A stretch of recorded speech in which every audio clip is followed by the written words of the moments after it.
So starting with today's lecture. In previous lecture we started with value of symptoms according to Dr. Kent, which he explained in chapter number 32 and 33. So in previous lecture we completed the chapter number 32, which explained about the importance of characteristic symptoms, then importance of individualization of a patient, then what is mean by common symptom, importance of common symptoms, and lastly they explain about the general symptom. So in chapter number 33, this chapter is continued with the chapter number 32, that is the value of symptoms. And in 33 they explain about more detail in about the general symptoms and particular symptoms with their examples. So in this lecture we are going to discuss the chapter number 33 from Kant's philosophy, that is value of symptoms, continued with the topic of 32. So in this, what Dr. Kent explained about the value of symptoms. You know about the value of symptoms means it is the evaluation of symptoms, and it is important part for selection of remedy or selection of simillimum. So in this the evaluation is the giving value to that symptoms, as in case we have number of pages of cases with number of symptoms, but in this number of symptoms, that is each and every symptom is not important, but to form the portrait of a picture of a disease or patient, you have to know about the value of symptoms, or you have to give the gradation to that symptoms, and that giving the gradation or value to the symptoms, that we call it as a evaluation of symptoms. So in this Dr. Kent mainly divide the symptoms for the evaluation into mainly three types, that is general symptoms, particular symptoms and common symptoms. So in this previous lecture we studied about the general symptom means the symptoms which indicates human being as a whole, or which indicates the symptoms as I feel with the letter of I, that we call it as a general symptoms, that indicates about the whole human being. Then the particular symptoms are the symptoms which indicates the particular part of a body, that we call it as a particular symptoms, and common symptoms means the common symptom of that disease condition, that we call it as a common symptoms. So Dr. Kent divided the symptoms into three types and give the gradation as first grade, second grade and the third grade for the three symptoms, that is general symptoms, particular symptoms and common symptoms. So in this chapter what Dr. Kent explained, we will see in this. It is very important that you should understand what is meant by general, common and particular symptoms, and so I will repeat somewhat, that is Dr. Kent explain you that you should understand about the general symptom, common symptom and particular symptom, and that's why he again repeat these symptoms with their examples. So in this the generals are sometimes made up of particulars. The generals are sometimes made up of particulars, means the general symptoms can be made up of particulars, as number of particulars when you unite, that makes the general symptom. In this, if you examine any part alone, you are only examining the particulars. That is, if you examine any part alone, that is, if you examine any part in the body, for example if you examine the eye, so that is you only examining the particular particulars, that is the symptoms related to that particular part. If you examine the liver symptom alone, you are examining the particulars. If you are examining the eye symptoms or the symptoms of any other region considered apart from the whole man, you are examining the particular symptoms. But after you have gathered the particulars of each every region of the body, and you see there are certain symptoms running through the particulars, those symptoms that run through the particulars have become the generals as well as the particulars. So when you examining a particular part in a body, you are examining the particular symptoms. For example, you examining the liver, it is a particular symptom of liver. If you examining the eye symptom, it is a particular symptom of eye. If you examining the abdominal symptom, it is particular to abdomen. If you are examining the extremities, it is particular to extremities. But when you gather all the particulars and you find the common thing in that particulars, that is the general symptoms. So general symptoms are sometimes made up of particulars. This is the most important sentence, that is general symptoms are sometimes made up of particulars. That is, when you examining the particular part and you gather that particular symptoms, that may form the general symptoms.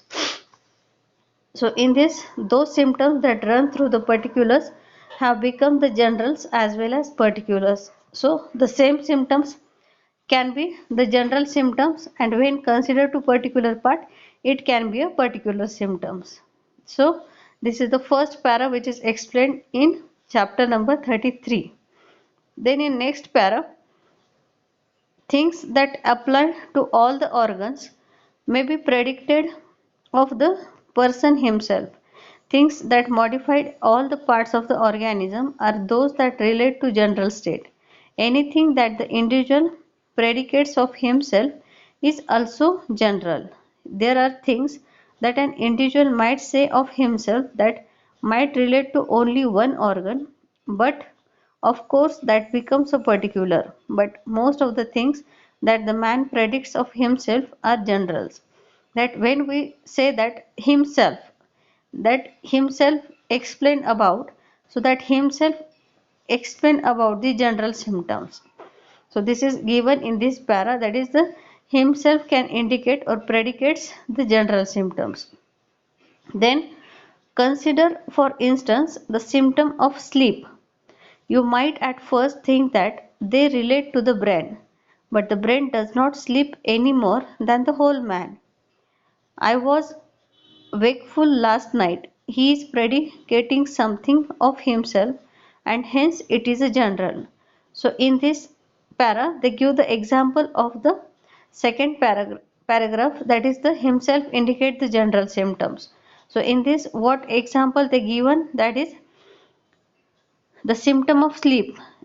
The symptom of sleep, you might consider that it is related to the brain, but you know that that is brain is not sleeping but whole man is sleeping. So in this the patient may say, I was wakeful last night, that is I can't sleep at last night. So he indicates himself or predicating something of himself, and hence it indicates as a general symptom. So we take the sleep in a general symptom. Or he says, I dreamed. Well, it is true that the whole man really dreamed. You might say that the mind merely dreamed, but the mind is the man, and therefore we see how important sleep and dreams become in the amnesis of a case. Scarcely more important is what the woman says of her menstruation. Menstruation so closely relates to the whole woman that it becomes most important. The spatial senses also are so closely related to the whole man that the smells that are grateful and the smells that are disagreeable becomes the generals.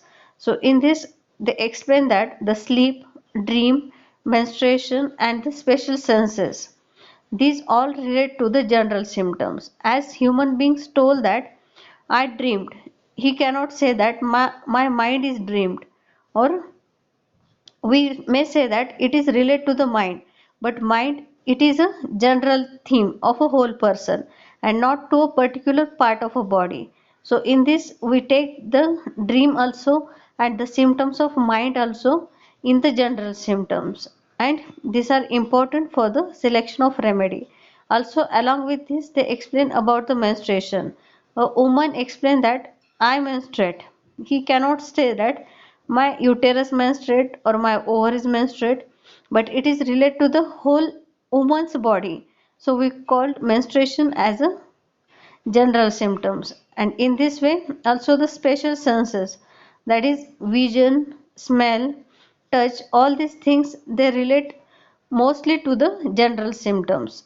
So this is given in the next para, that is these are related to the general symptoms, that is sleep, dream, then menstruation, then mental symptoms, then special senses symptoms. Then in next para Dr. Kent explain about there are certain smells that relate more particularly to the nose, because the smell is in the nose and is due to some pathological conditions of nose and thus becomes a mere particular. But sometimes the smell may comes as a symptom of a particular, as we know that the smell sense is present in a nose, and when there are some pathological changes occur in the nose that may affect that sense of smell, so at that time the sense of smell can become the particular symptom. So you have to remember that the special senses mostly relate to the general symptoms, but most of the time when there is a pathological changes that occurs in that particular organ of special organs, that may relates to the particular symptoms also. The smell of food is agreeable when the man is hungry, and that we relate to the whole man. But one who has vicious caterer of nose with much local disturbances has many perversions of smell which are particular.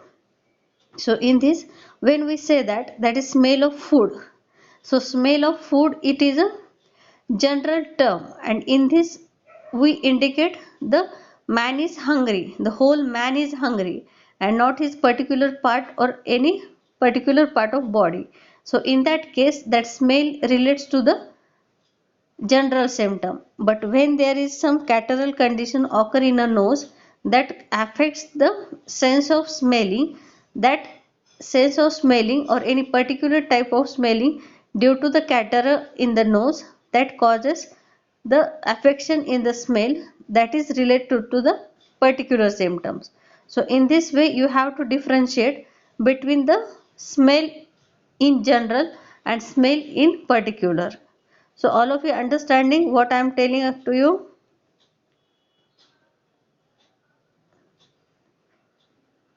Yes? Are you listening?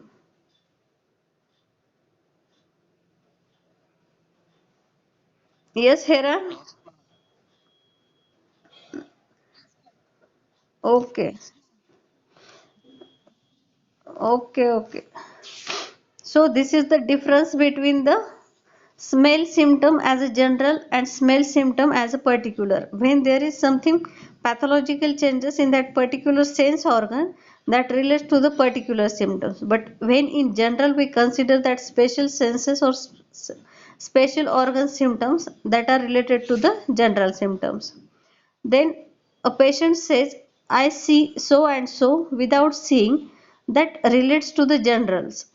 It is to a great extent a seeing with a understanding. Now, when the eye itself becomes affected, the symptom gathered are particulars because they relate to the anatomy of the eye. The more the symptoms relate to the anatomy of the parts, the more external they are. The more they relate to the tissues, the more they likely they are to be particular. But the more they relate to internals that involve the whole man, the more they become the general. So in this they explain about the second example of general and particular symptoms that are related to the special sense organs. So in this the second example they took the of eye or vision. So in this, when a patient says I see so and so without seeing, that we can explain that I see so and so, I do that so and so without seeing, that relates to the general symptom. But when the patient explain that, or when there is any affection in that vision due to the pathological changes in the eye organs, that relates to the particular symptoms, so it affects the anatomy of the eye, that symptoms relate to the particular symptom. So in this The more the symptoms relate to the anatomy of the parts, the more the external they are, and the more relates to the tissue, the more they are to be the particulars. Means when the symptoms are related to the anatomy of the of that part, when that symptoms relate to the anatomy of that part, or when they are the external, they are the more relate to that particular tissue, they more relate to that particular symptoms. Means when they are the external symptoms, they are related to the particular part or indicate the anatomy of that particular part of a body, that we call it as a particular symptom. But when they indicates the internal or involves the whole man or indicates the whole man, that we call it as a general symptoms. So this is the differentiation of general and particular symptom with special sense organs. Then the things therefore that relate to the man are the one to be singled out in the amnesis and marked first. After gathering together all the symptoms of a patient, you should single out for study first of all everything and anything that you can predicate of the man, everything of which you can say he feels so and so, she suffers so and so. Find out what remedies relate to these symptoms first. Sometimes, when you have figured the amnesis of the generals, you have settled your amnesis upon three remedies or possibly upon one. So, in 99 cases of 100, you can leave out the particulars, for the particulars are usually contained within the generals. If there be but one remedy that has the numerous generals and covers those generals absolutely and clearly and strongly, that will be the remedy that will cure the case. There may be a lot of little particulars that may appear to contraindicate, but they cannot, for nothing in particular can contraindicate generals. One strong general can overrule all the particulars you can gather up. Aggravation from heat will throw out arsenic from consideration in any case. So when you are dealing with the symptoms, that is, you have a particular symptoms and you have a general symptoms, but while selecting the remedy you have to give the importance or give value to the general symptoms, as you know that the when you gathered all the particular symptoms, that indicates the general symptoms. So there is importance to the general symptom than the particular symptoms.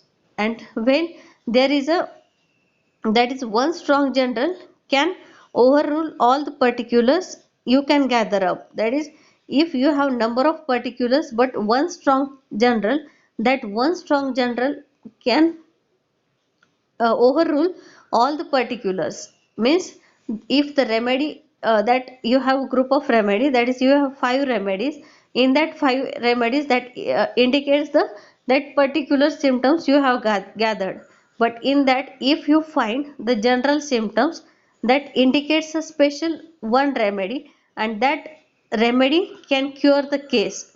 If it can, other remedies can be 99% there, similar to the particulars, but one strong general if present in that one remedy, that one remedy can cure the case. So in that way, in this way, the importance is given to the generals, as you know that when you gather the number of particulars, that indicates the general symptoms.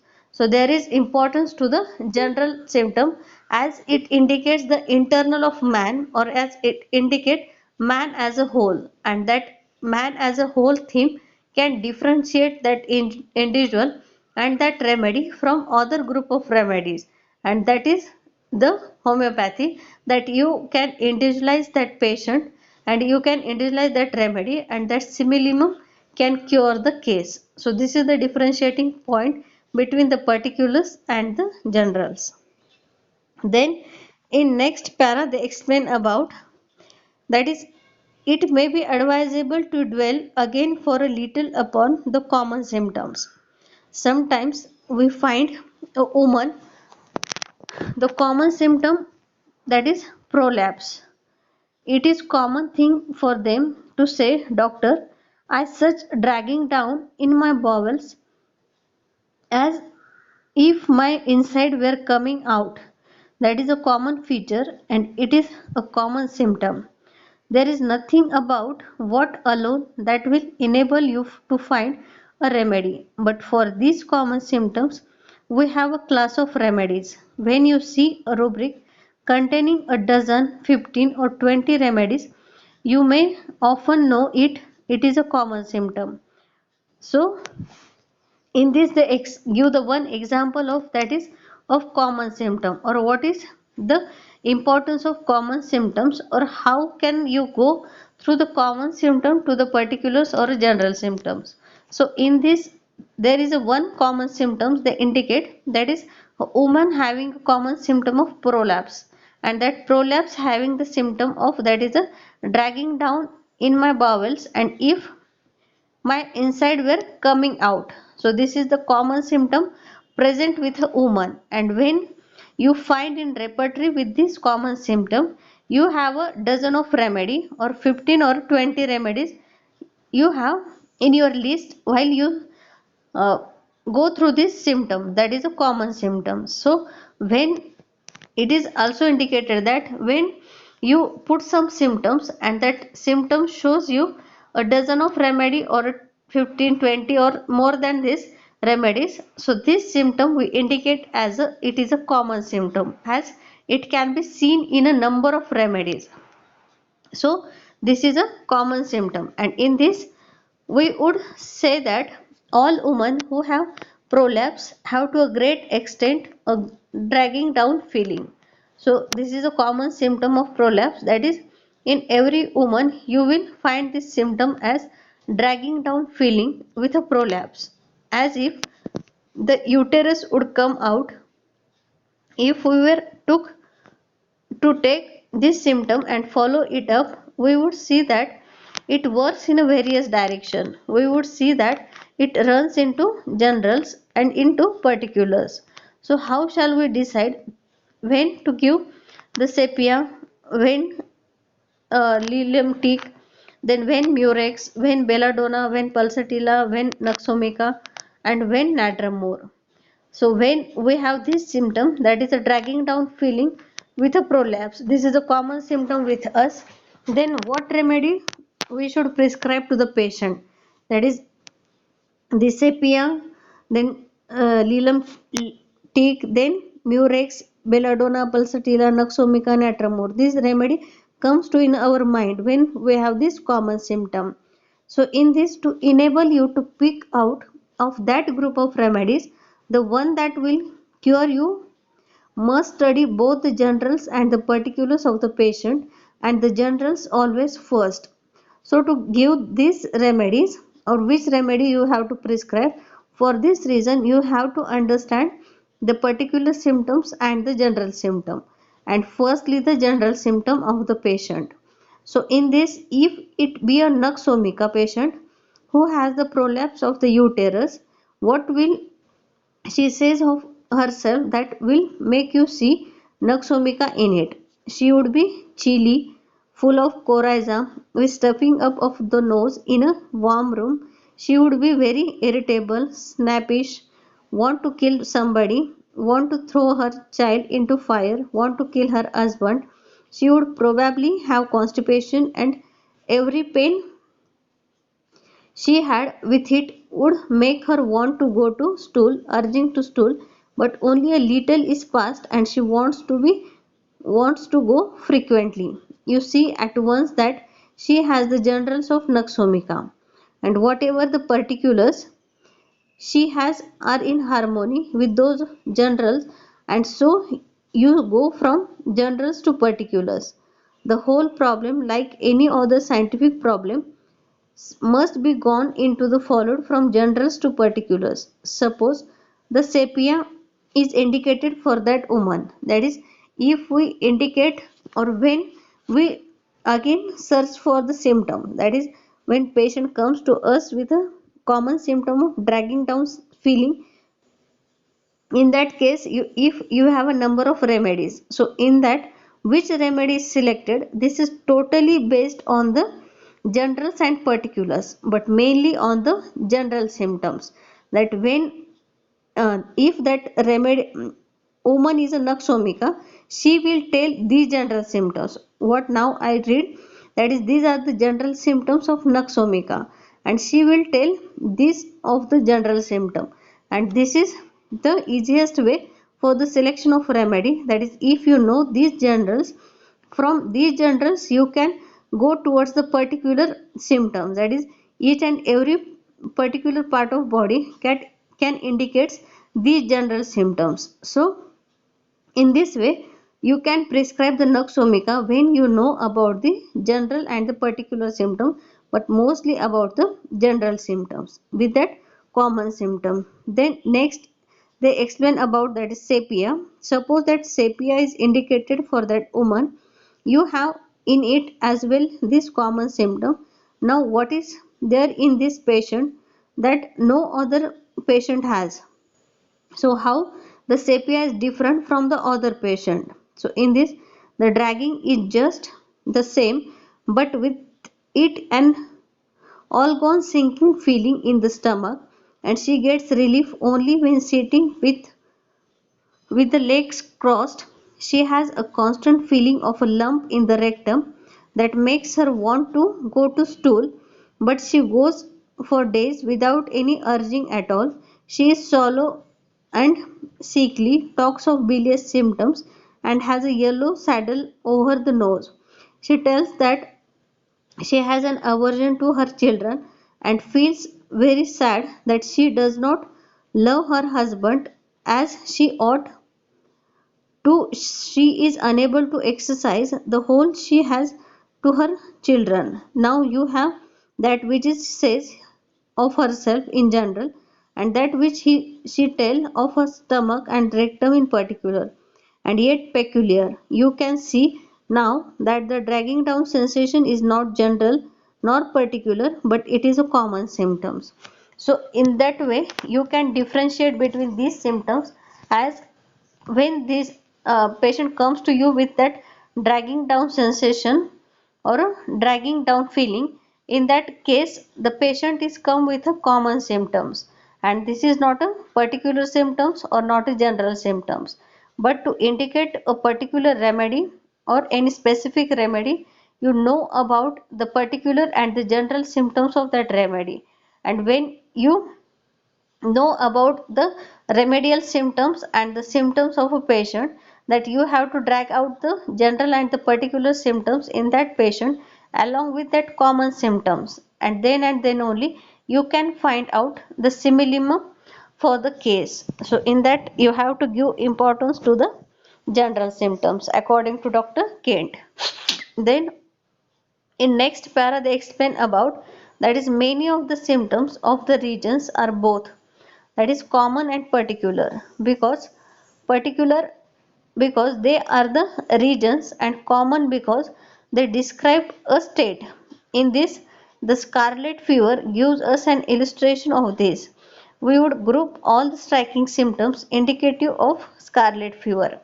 Now in this para, that is, firstly we discuss about the importance of general symptoms, and how the general symptoms or how the particular symptoms becomes the general symptoms, and then we see the differentiation between the particular symptom and the general symptom on the uh, symptoms of a, that is, special senses. Then in next para we see about, that is, if you have a common symptoms, how you can go towards the selection of remedy with the help of particular symptom and the general symptoms. So in this you have to give the importance to the general symptoms. Now in the next part of a chapter they explain about, that is, the many of the symptoms of a regions are both, that is, common and particular. If you have a symptoms, that may be a common symptom or that may be a particular symptom, and in this they give the example of scarlet fever. That is how we group all the striking symptoms indicative of scarlet fever. So in this The rash, the appearance of mucous membrane, the sore throat, the fever, the history, and the period of prodrome. The remedies for scarlet fever must have these symptoms in common with scarlet fever. That is, the remedies of scarlet fever have these common symptoms. That is, these are the common symptoms of disease condition of scarlet fever. That is, in scarlet fever you find the rash, you find the appearance on a mucous membrane of rash, then it having a sore throat, it having a fever, and it is having the history and the period of prodrome. So this is the common symptom of scarlet fever, and in many of the remedies of scarlet fever must have these symptoms in common with the scarlet fever. Now the appearance of scarlet fever is among the common things of belladonna. Then Alanthus has in its common things the appearance of scarlet fever. That is, Apis has the appearance of scarlet fever. Rustox has the appearance of rough scarlet fever. Sulfur, phosphorus has the rash similar to the scarlet fever. So, if we are to we were to make a rubric for the repertory, we would put the names of all these remedies in the common group and we call it as a scarlet fever. That is, when we have a common symptoms of the scarlet fever and we have a number of remedies that indicates the scarlet fever common symptoms. So when we put in repertory that is the scarlet fever, we have that group of remedies of scarlet fever that having that symptoms. But when we are going to give one remedy and when another, we can sometimes figure out from the local manifestation things in general. That is, for instance, you can take an aurum patient that which appear to be the most striking is that he picks his nose and lips until they bleed. If you examine that state well, you will ascertain that these parts and the fingers and the toes tingle about the extremities where the circulation is feeble and where the nerves are abundant. In the nerves of the fingers and toes, there is unusual tingling like the creeping of ants, and he keeps picking at these parts. It is the state making almost the whole economy. If you watch a little more closely, you will see that the liquid oozes out of the parts he has picked, a bloody, watery oozing, and that is denudes the skin around the parts. It becomes a part of the general state. Then, in scarlet fever with the rash only partly out, we want to take the language of a nature alone.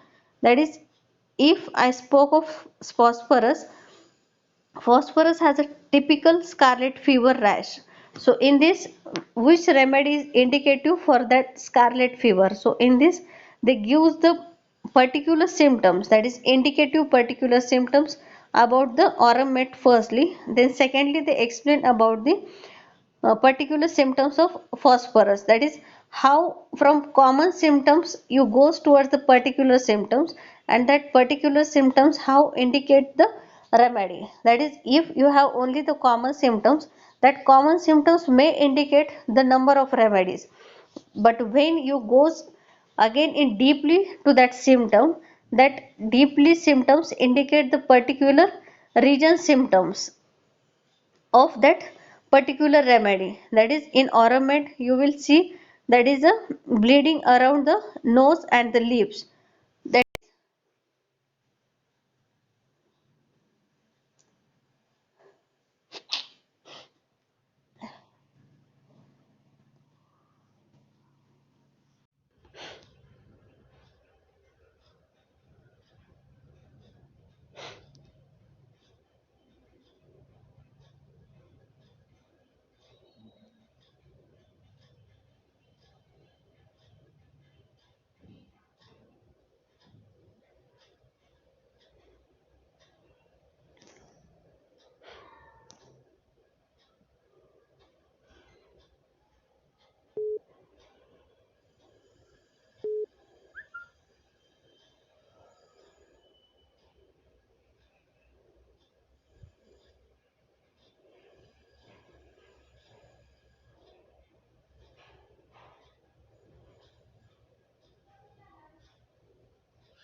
Yes, can I audible?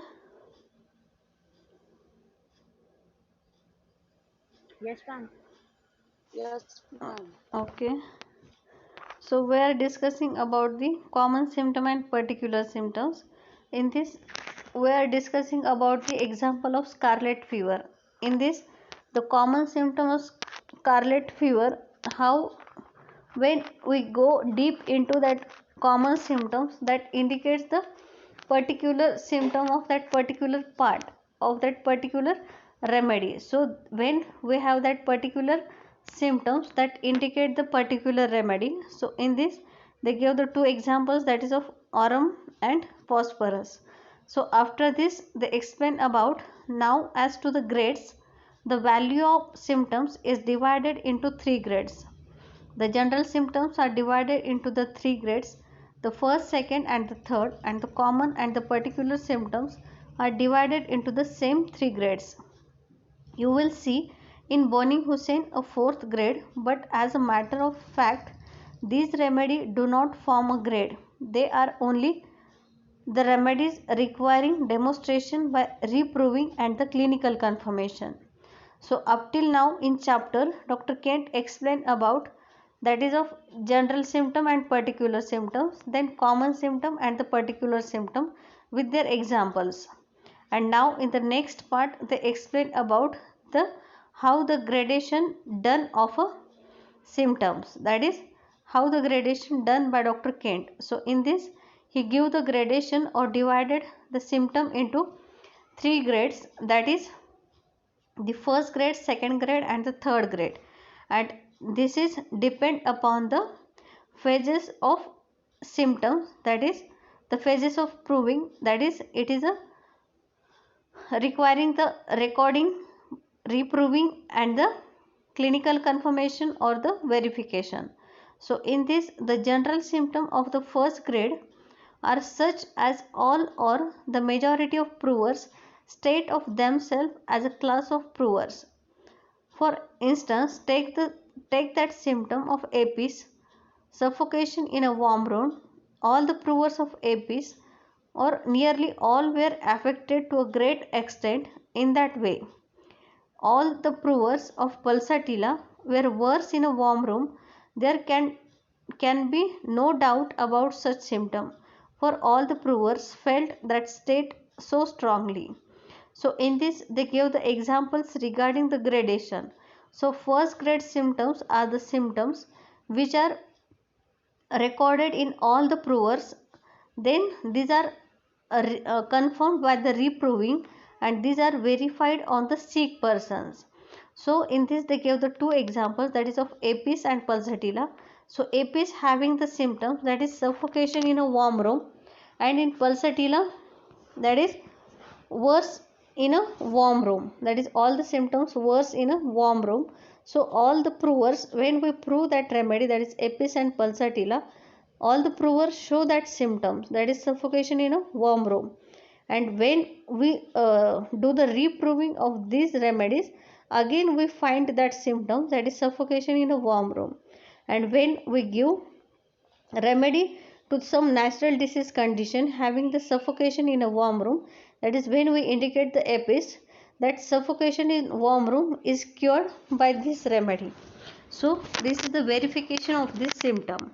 So these symptoms we take into the first grade symptom. Then pulsatilla, iodine and EPIs are among those that have that symptom in the first grade, worse in a warm room, suffocation in a warm room.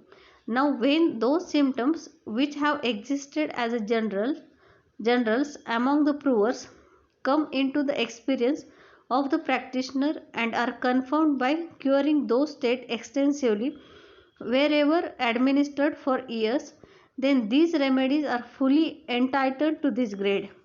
When only one prover has recorded a certain symptom, it is doubtful whether that symptom is from the action of the remedy. But when several provers are recorded the same symptom, it becomes a confirmed.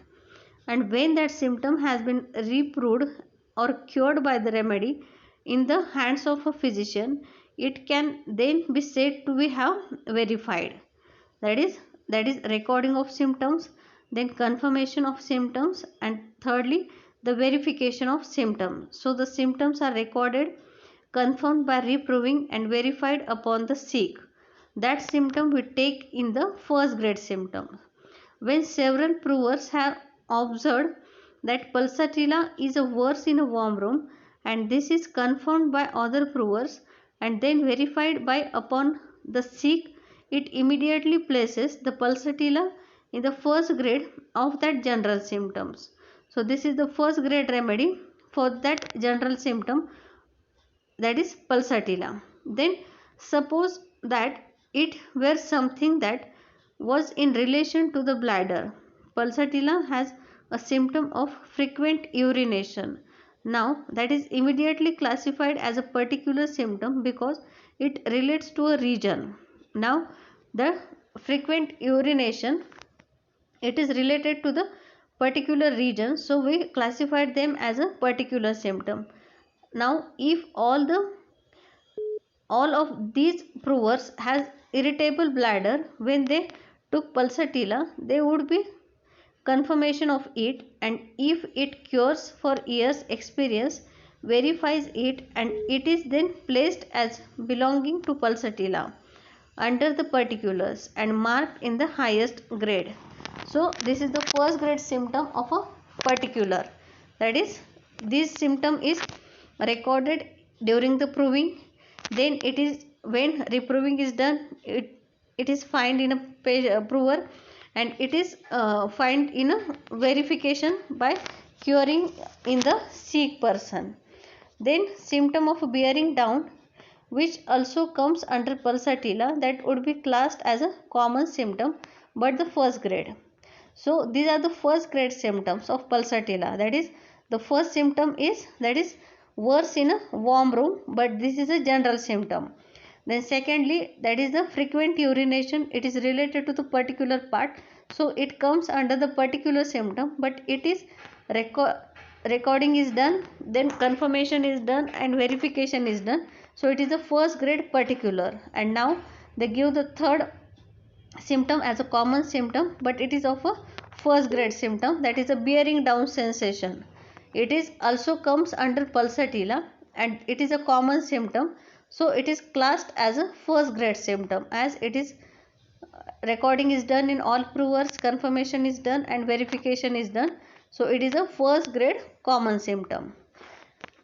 Then now suppose now that there are more symptoms that have only been brought out by a few of the provers. They do not run through the whole family of provers, but they have been confirmed and occasionally verified. Then you see they are not entitled to so much consideration, and as matter of degree they belong to the second grade, because not so strong as the first grade, which produces these symptoms upon everybody or nearly everybody. Of course, what is true of the generals will be true of common and particulars.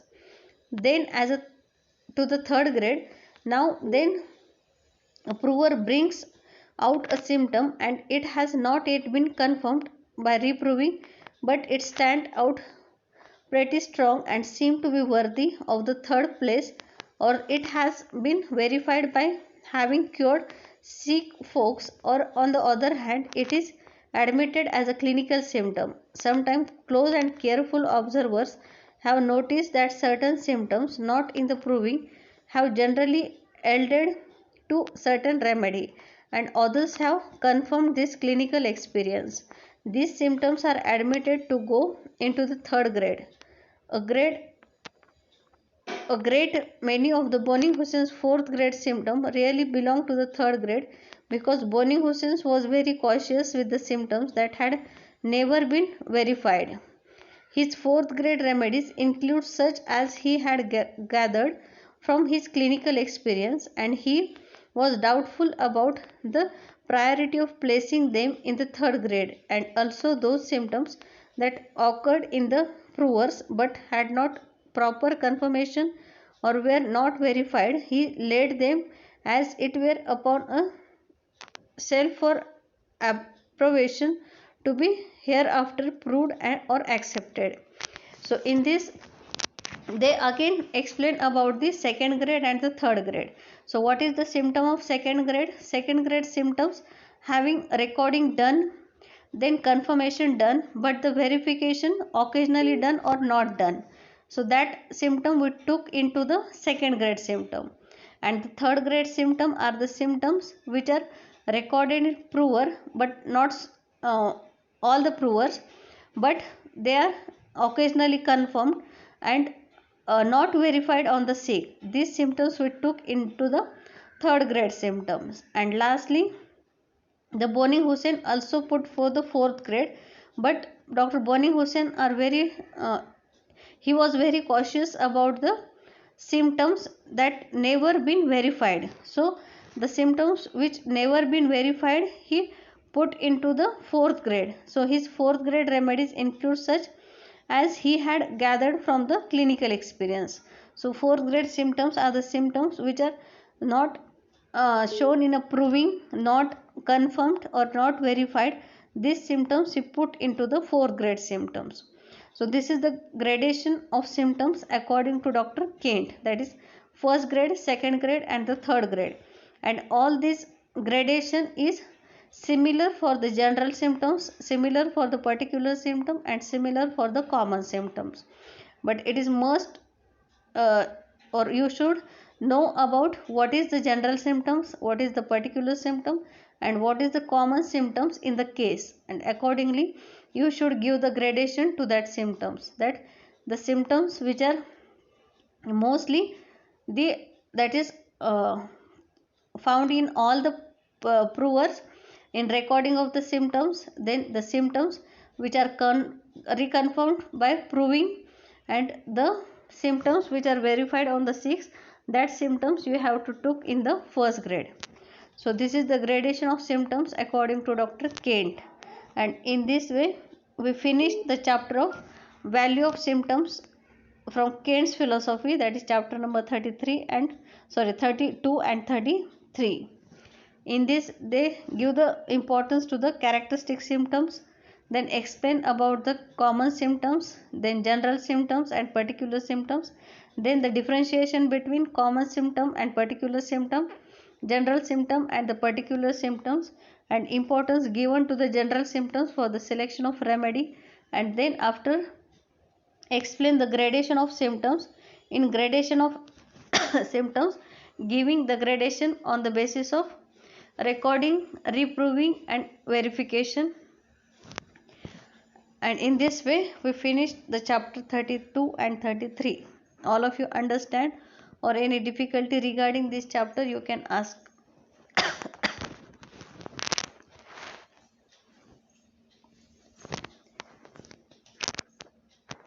All of you understand?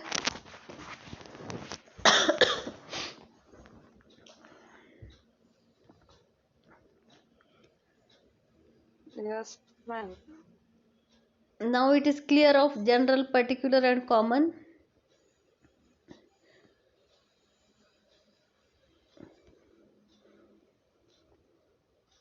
All can differentiate the symptoms.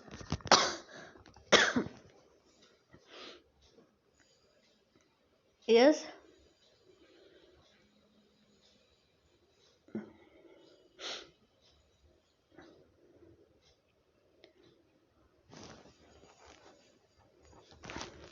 ऐकताय ना का झोपलेत?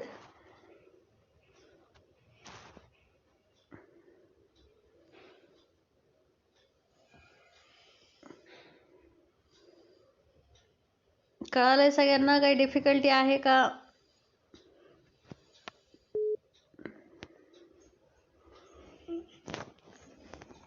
हो ma'am, समजलंय.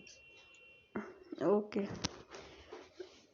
Kent फिलॉसॉफीचे मागच्या वेळेस काही chapter झालेले आहेत का सेकंड इयरला?